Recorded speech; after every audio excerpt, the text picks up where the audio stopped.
ఈ రాష్ట్ర ప్రభుత్వం రేవంత్ రెడ్డి గారి ప్రభుత్వం చాలా గొప్పగా మేము పేదవాళ్ళకి ఇంద్రమ్మ ఇల్లు కట్టిస్తున్నామని చెప్పి చెప్పుకుంటా ఉన్నారు. కానీ ఇవాళ మీకు ఉదాహరణ చూపిస్తా ఉన్నా. నా హుజరాబాద్ నియోజకవర్గంలో ఇదే రేవంత్ రెడ్డి గారి ప్రభుత్వం దాదాపు 40,000 ఇండ్లకు ఇవాళ లబ్ధిదారులు ఎలిజిబుల్ ఉన్నారు ఈ హుజరాబాద్ నియోజకవర్గం అని చెప్పి, మరియు అదే ప్రభుత్వం ఇవాళ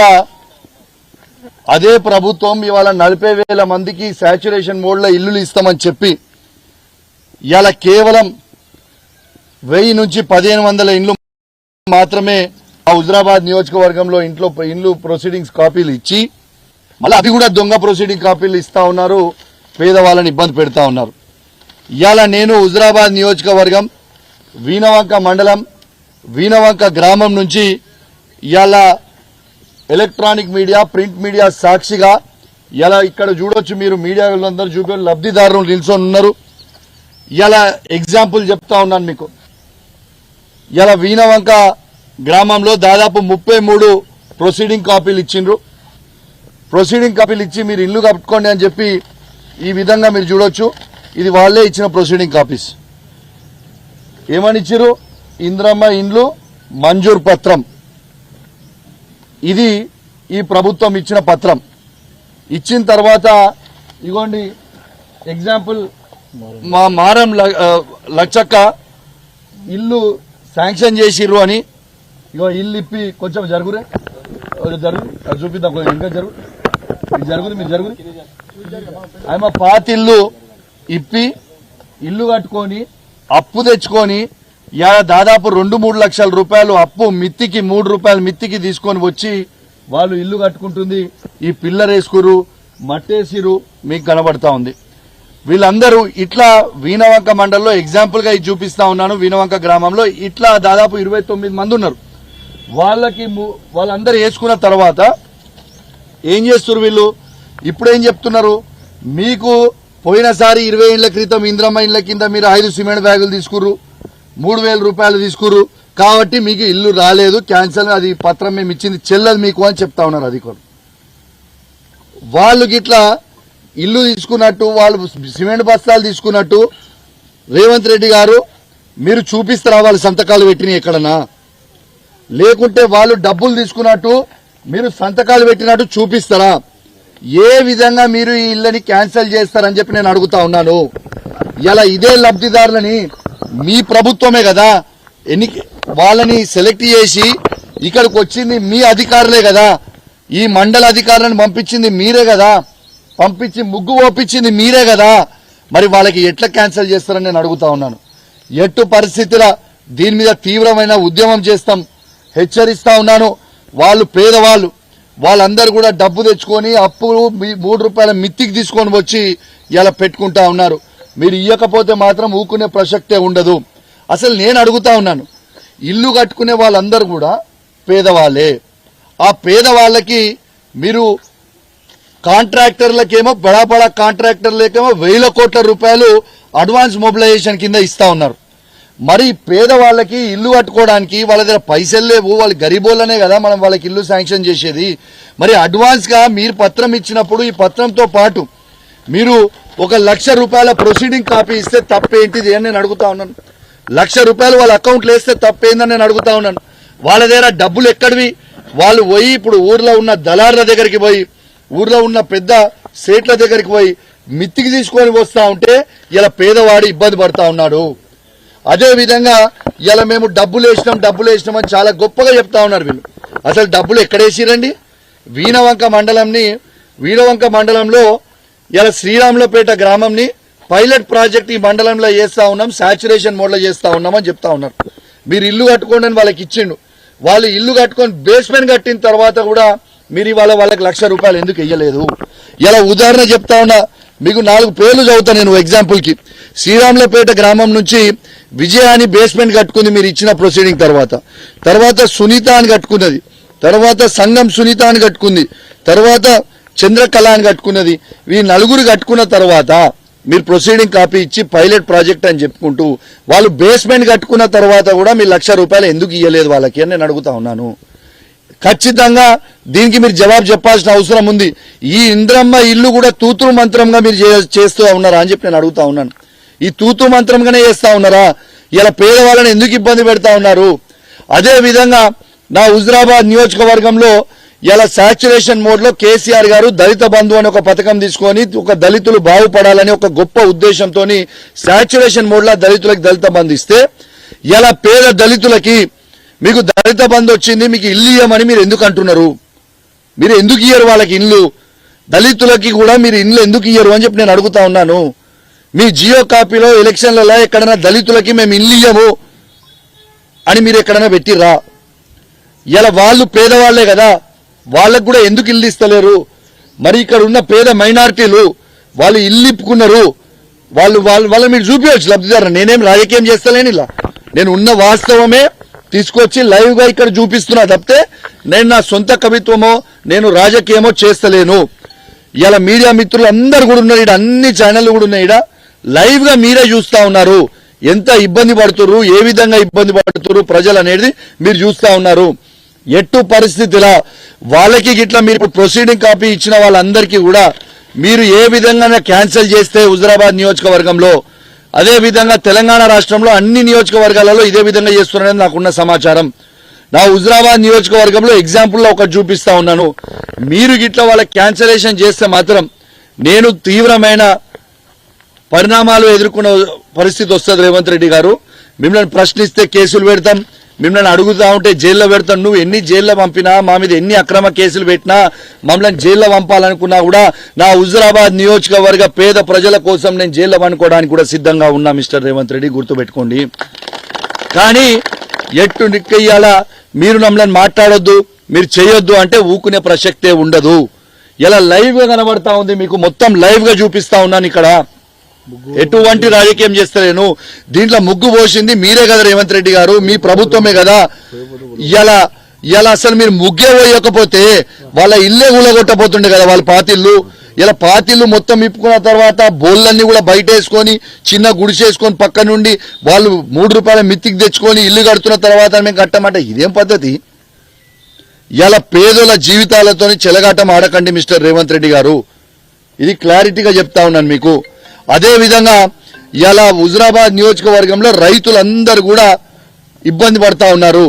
కాంగ్రెస్ అంటే మార్పు అంటే ఇదేనా అని అడుగుతా ఉన్నాను.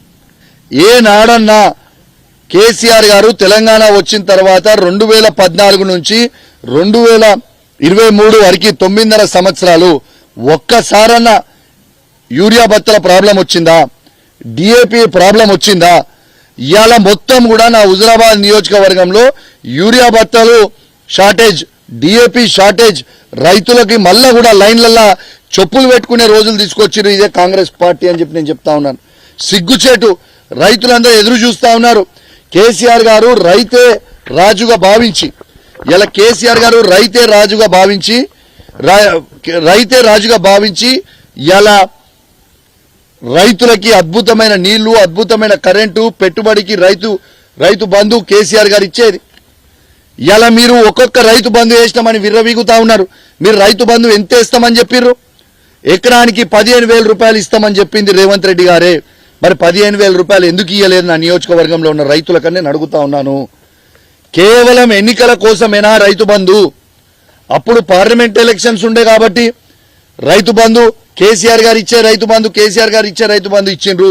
మీరు ఒక్కొక్క రైతుకి ఎకరానికి ₹1,00,000 బాకీ ఉన్నారు.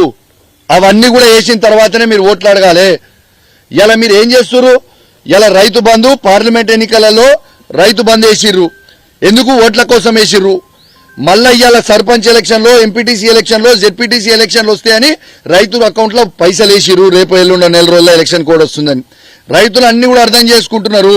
మీరు ఎన్నికలకు వచ్చినప్పుడు ఖచ్చితంగా మిమ్మల్ని ప్రశ్నిస్తారు, మిమ్మల్ని అడుగుతారు, ఎవ్వరు కూడా ఊకోరు. తర్వాత ఇంకొక పెద్ద సమస్య నా హుజురాబాద్ నియోజకవర్గంలో పెద్ద సమస్య, చాలా మంది సీడ్ పెడతారు. ఈ సీడ్ పెట్టిన తర్వాత ఈ సీడ్ డబ్బులు రైతులకి ఇయ్యాలి, కంపెనీలు ఇస్తలేవు. ఎందుకు ఇస్తలేరంటే మీరు ఇంకా బోనస్ వేస్తలేరు కాబట్టి ఇలా మీరు బోనస్ వేస్తేనో వాళ్ళు ఒప్పుకున్న రేట్ ఇద్దామని చూస్తారు. మీరు బోనస్ వేయకపోతే వాళ్ళు కూడా మీలాగా తగ్గిద్దాం 500 రూపాయలను తగ్గించి రైతులకు ఇచ్చే ప్రయత్నం చేస్తా ఉన్నారు. మరి మీ బోనస్ ఇస్తామన్నారు రైతులకి, ఇలా పంట అయిపోయింది, మళ్ళీ ఇంకో పంట పెట్టడానికి ఇంకో సీజన్ వస్తూ ఉంది. ఇప్పటిదాకా మీరు రైతుల అకౌంట్లో బోనస్ ఎందుకు వేయలేదు రేవంత్ రెడ్డి గారు? నా నియోజకవర్గంలో అయితే ఏ రైతుకు కూడా మీరు బోనస్ వేయలేదు. అన్ని రకాల పంటలకి బోనస్ వేస్తామని చెప్పి ఎన్నికలలో ఇవాళేమో కేవలం సన్న పంటలకు మాత్రమే వేస్తామని చెప్తూ, మరి సన్న పంటలు కూడా వేసిన వాళ్ళకు కూడా మరి మీరు ఇంకా బోనస్ ఇవ్వకపోతే ఇంకెప్పుడు ఇస్తారు? ఏం చేద్దాం అనుకుంటారు రైతులని మీరు అందరూ? అసలు ఏం చేద్దాం అనుకుంటారు పేద ప్రజల్ని మీరు? అదేవిధంగా కళ్యాణ లక్ష్మి చెక్కులు మేము ఇచ్చినప్పుడల్లా ఊర్లలో ఇలా పోతా ఉన్నాం. ఇలా మీడియా మిత్రులు నాతో ఉన్నారు. సారు మీరు కళ్యాణ లక్ష్మి చెక్కు కేసీఆర్ గారు ఇచ్చిన 1,116 రూపాయలు మీరు ఇస్తా ఉన్నారు. మరి వాళ్ళు ఇస్తా అన్న తులం బంగారం ఏదని అడుగుతూ ఉన్నారు. ఇవాళ వీణవంక మండలంలో ఇలా అన్ని ఊర్లకి నేనే స్వయంగా తిరిగి మా సీఎంఆర్ఎఫ్ చెక్కులు పోయి ఇచ్చొస్తా ఉన్నాం. ఆ సీఎంఆర్ఎఫ్ చెక్కులలో కూడా కేసీఆర్ గారు ఉన్నప్పుడు వాళ్ళు పెట్టుకున్న దాంట్లో 60 నుంచి 70% వరకు సీఎంఆర్ఎఫ్ చెక్కులు వచ్చేటి. ఇలా కేవలం 15 నుంచి 20% మాత్రమే ఇస్తారు వాళ్ళు హాస్పిటల్ పెట్టుకున్న దానికి. ఇదేం పద్ధతి రేవంత్ రెడ్డి గారు? మార్పు అంటే ఇదేనా అని నేను అడుగుతా ఉన్నాను. ఇదేనా మార్పు అంటే అని చెప్పి నేను అడుగుతా ఉన్నాను. ఖచ్చితంగా నేను హెచ్చరిస్తా ఉన్నాను మరొకసారి. ఇలా హుజరాబాద్ నియోజకవర్గంలో దాదాపు మళ్ళా కూడా చెప్తా ఉన్నాను, 40,000 మంది ఇల్లు 40,000 హౌసెస్ 40,000 మంది ఎలిజిబిలిటీ ఉందని మీ రేవంత్ రెడ్డి గారు మీ ప్రభుత్వమే ఇచ్చింది. ఇచ్చిన తర్వాత మళ్ళా మీ ప్రొసీడింగ్ కాపీలు ఇచ్చే కూడా మీరు క్యాన్సిల్ ఎందుకు చేస్తున్నారు? వాళ్ళు ఏం తప్పు చేసిర్రు? పేదవాళ్ళు చాలా ఇబ్బంది పడతా ఉన్నారు. దయచేసి మీరు వీళ్ళని మీకు నా మీద కోపం ఉంటే నా మీద తీర్చుకోండి. మీకు నా మీద కోపం ఉంటే నన్ను జైలు పంపాలనుకుంటే నన్ను పంపండి. కానీ నా హుజరాబాద్ నియోజకవర్గంలో ఉన్న పేద ప్రజల మీద కోపం తీర్చుకోకండి మిస్టర్ రేవంత్ రెడ్డి గారు అని చెప్తా ఉన్నాను. ఏ శిక్ష వేసినా భరించడానికి నేను సిద్ధంగా ఉన్నా. వాళ్ళు పాపం పేదవాళ్ళు దీంట్లో రాజకీయం చేయొద్దు అని హెచ్చరిస్తా ఉన్నాను. నేను దయచేసి చెప్తా ఉన్నాను, మా జిల్లా కలెక్టర్ గారిని కూడా రిక్వెస్ట్ చేస్తా ఉన్నాను, మా జిల్లా మంత్రులను కూడా రిక్వెస్ట్ చేస్తా ఉన్నాను, మండల్లో ఉన్న ఎంపీడీఓ గారిని కూడా రిక్వెస్ట్ చేస్తా ఉన్నాను, చెప్తా ఉన్నాను, మీరు ఇదేందో సరి చేసుకోండి. మీరు వారం 10 రోజుల లోపలనే ఇదేదో సరి చేసుకొని వాళ్ళకి క్లియరెన్స్ ఇవ్వండి. లేకపోతే వాళ్ళ కుటుంబం మొత్తం కూడా తీసుకొని రోడ్డు మీద నేను కూర్చుంటా ధర్నాకి అని కూడా నేను హెచ్చరిస్తా ఉన్నాను. తీవ్రమైన పరిణామాలు మీరు ఎదుర్కొనే పరిస్థితి వస్తుంది. నా నియోజకవర్గంలో పైలట్ ప్రాజెక్ట్ చేసిన ప్రతి ఊర్లో కూడా మీరు బిల్లులు బేస్మెంట్ వాళ్ళు అప్పులు తెచ్చుకొని 3% అప్పులు తెచ్చుకొని వాళ్ళు ఇల్లు కట్టిర్రు, బేస్మెంట్లు కట్టుకుర్రు. వాళ్ళకి ఇంకా మీరు డబ్బులు ఇవ్వలేదు. ఖచ్చితంగా వాళ్ళకి డబ్బులు ఇవ్వండి. అదే విధంగా మీరు ఎవరెవరికైతే మంజూరు పత్రం ఇచ్చిండ్రో ఆ మంజూరు పత్రంలో కూడా వాళ్ళకి అడ్వాన్స్ ఇల్లు కట్టుకోవడానికి వాళ్ళకి పత్రంతో పాటు 1,00,000 రూపాయలు వాళ్ళ అకౌంట్లో క్రెడిట్ చేయండి. వాళ్ళు పేదవాళ్ళే అని చెప్తా ఉన్నాం. వాళ్ళు పేదవాళ్లే ఉన్నప్పుడు వాళ్ళు డబ్బులు ఏ నుంచి తెచ్చుకొని పెట్టుకుంటారు? ఆ బేస్మెంట్ కూడా కట్టుకునే డబ్బులు వాళ్ళకి లేవు. మీరు చేయబట్టి వాళ్ళు ఇబ్బంది పడతా ఉన్నారు. నిన్నగాక మొన్న చూసిర్రు, ఎవరు అడిగితే వాళ్ళ మీద కేసులు పెడతాం. నిన్నగాక మొన్న ములుగులో చూసిండ్రు, సీతక్క గారి నియోజకవర్గంలో ఒక అబ్బాయి పాపం యువకుడు, మీరు చేసిన హరాస్మెంటే, మీకు సంబంధించిన కార్యకర్తలు చేసిన హరాస్మెంటే. అంటే ఇంద్రమ్మ ఇల్లు నాకు రాలేదు, ఎందుకు ఇస్తలేరు, నేను పేదవాడిని కట్టుకుంటాము, నాకు ఎందుకు శాంక్షన్ కాలేదు అని అడుగుతూనే మీరు కేసులు పెడతారా? తీసుకపోయి మీరు కేసులు పెడతారా? తీసుకపోయి కొడతారా? 3rd డిగ్రీ టార్చర్ పెడతారా? ఏం పద్ధతి ఇది? ఏది శాశ్వతం కాదు. అధికారులకు కూడా చెప్పి హెచ్చరిస్తా ఉన్నాను, మీరు ఎక్స్ట్రాలు చేయకర్రి, మీకు అవసరం లేదు. మీరేం కాంగ్రెస్ పార్టీ కండువ కప్పుకొని దిగుతలేరు. మీరు ప్రభుత్వ ఉద్యోగులు, ఉన్నది ఉన్నట్టు చేయరి. కానీ మీరు ఇష్టం ఉన్నట్టు చేస్తా ఉండంటే ఇది మంచి పద్ధతి కాదు అని హెచ్చరిస్తా ఉన్నాను. ఇది పేదవాళ్ళ జీవితాలతో చెలగాటమాడుతా ఉన్నారు. దీన్ని నేను తీవ్రంగా ఖండిస్తా ఉన్నాను. ఖచ్చితంగా ఆ కుటుంబానికి ఇవాళ ఏదైతే సీతక్క గారు చేయబట్టి ఆ అబ్బాయి ఆత్మహత్య చేసుకుండో ఆ కుటుంబానికి ₹1,00,00,000 ఎక్స్గ్రేషియా ఈ గవర్నమెంట్ ఇవ్వాలి అని నేను చెప్తా ఉన్నాను. ఎందుకంటే అది ప్రభుత్వ హత్యనే, ఒక మంత్రి గారే స్వయంగా చేసిన హత్యనే. స్వయంగా మళ్ళా అబ్బాయి పాపం మనకు తెలియదు, సూసైడ్ చేసుకున్న తర్వాత ఆయన ఫోన్లో రికార్డు చేసి సూసైడ్ చేసుకుంటే సీతక్క గారు ఆయనకు ఆదేశించి నువ్వు ఆ ఫోన్ గుంజుకోవాలి, ఆ ఫోన్ గుంజుకొని ఫస్ట్ అవన్నీ డిలీట్ చేయరంటే పోలీసు వాళ్ళు ఫోన్ గుంజుకపోయి డిలీట్ చేసి మళ్ళీ రాత్రి ఎవరు తెలియకుండా తీసుకొచ్చి అలమారి కింద పెట్టిపోయిర్రు. ఇంత నీచంగా జారిపోయినరు. ఈ ఫోన్ ఫ్యాంటసీ ఏందే మీకు? నాకు అర్థం కాదు. ఎవడు పడితే వాడిని ఫోన్ గుంజుకున్నాడు మీరు. ఎందుకే మీకు ఫోన్లతోనేం పని? అంటే అందరు ప్రైవసీకి భంగం కలిగిస్తారా? ఇదేం పద్ధతి? నేనైతే చెప్తున్నా, నా హుజురాబాద్ నియోజకవర్గంలో మాత్రం ఇండ్లు ఇచ్చి ముగ్గులు పోసిన తర్వాత మీరు ఇండ్లు క్యాన్సిల్ చేస్తే మాత్రం ఊకునే ప్రసక్తి ఉండదు. తస్మాత్ జాగ్రత్త అని హెచ్చరిస్తా ఉన్నాను. మీరు గిట్లా ఇదే విధంగా పోతే మాత్రం మీరు తీవ్రమైన పరిణామాలు ఎదుర్కొనే పరిస్థితి వస్తుందని చెప్పి కూడా హెచ్చరిస్తా ఉన్నాను. నేను ఎటువంటి రాజకీయం చేస్తలేను, లైవ్ వచ్చి మీకు చూపిస్తా ఉన్నాను. This is the problem. మీరు ఇలా గవర్నమెంట్ అధికారులు వచ్చిపోస్తారు. అచ్చా, ఇంకొకటి ఎగ్జాంపుల్ కూడా మర్చిపోయినా. ఈ పక్కనే ఈ 2 ఇల్లు దాటినాక పక్కనే రమేష్ అని, దాడ రమేష్ గారని వాళ్ళకు కూడా ఇల్లు శాంక్షన్ చేశారు. వాళ్ళకి ఇల్లు శాంక్షన్ చేసి ఏం చెప్తారు? ప్రొసీడింగ్ కాపీ ఉంటుంది. ఆయనకు 60 గజాల కంటే కొంచెం తక్కువ ఉన్నది ఇల్లు, రోడ్ వైండింగ్ లో పోయింది కాబట్టి. నీ 60 గజాల కంటే నీకు ఇంకా తక్కువ ఉన్నది, నువ్వు ఇల్లు కట్టుకోవడానికే వీలు లేదు. అరే ఇదేం పద్ధతి పై? 60 గజాల కంటే తక్కువ ఉన్నాడే కదా పేదోడు. మరి 60 గజాల కంటే తక్కువ ఉన్నాడే కదా పేదోడు. మరి ఆ పేదోడు కట్టుకుంటా అన్న తర్వాత మీరు ఎందుకు కట్టుకొని ఇస్తలేరు? ఇదేం పద్ధతి? ఇవన్నీ కూడా మీరు రెక్టిఫై చేయాలని చెప్పి నేను హెచ్చరిస్తా ఉన్నాను. నేను వెరీ సీరియస్. మీరు వారం 10 రోజుల లోపల తీసుకోకపోతే మాత్రం వీళ్ళందరినీ తీసుకొని రోడ్డు మీద కూర్చుంటా అని చెప్పి కూడా హెచ్చరిస్తా ఉన్నాను. అదేవిధంగా రైతులకు కూడా, మా నియోజకవర్గంలో రైతులకు కూడా యూరియా బస్తాలు, డిఏపి ఇమ్మీడియట్ గా దాన్ని తీసుకురావాలి. లేకపోతే దాని మీద కూడా తీవ్రమైన పరిణామాలు ఎదుర్కొనే పరిస్థితి వస్తుందని తెలియజేస్తూ, మళ్ళా దాంతో పాటు మీరు ఇచ్చే బోనస్ ఇస్తా అన్నది కూడా ఖచ్చితంగా బోనస్ కూడా ఎవరైతే మీరు ఇస్తా అన్నారో అది కూడా లంగదందా చేసిరు. అన్ని రకాల పంటలకు ఇస్తామని చెప్పి ఇవాళ కేవలం సన్నవడ్లకే ఇస్తా అని అన్నారు. ఆ సన్నవడ్లకి మీరు ప్రామిస్ చేసిందైనా ఇలా వాళ్ళ అకౌంట్లో వేస్తే ఆ సీడ్ కంపెనీ వాళ్ళు కూడా మళ్ళా మా రైతు అకౌంట్లో వేస్తారు అని చెప్పి తెలియజేస్తూ, మరి ఇవన్నీ కూడా మీరు సాల్వ్ చేయాలి.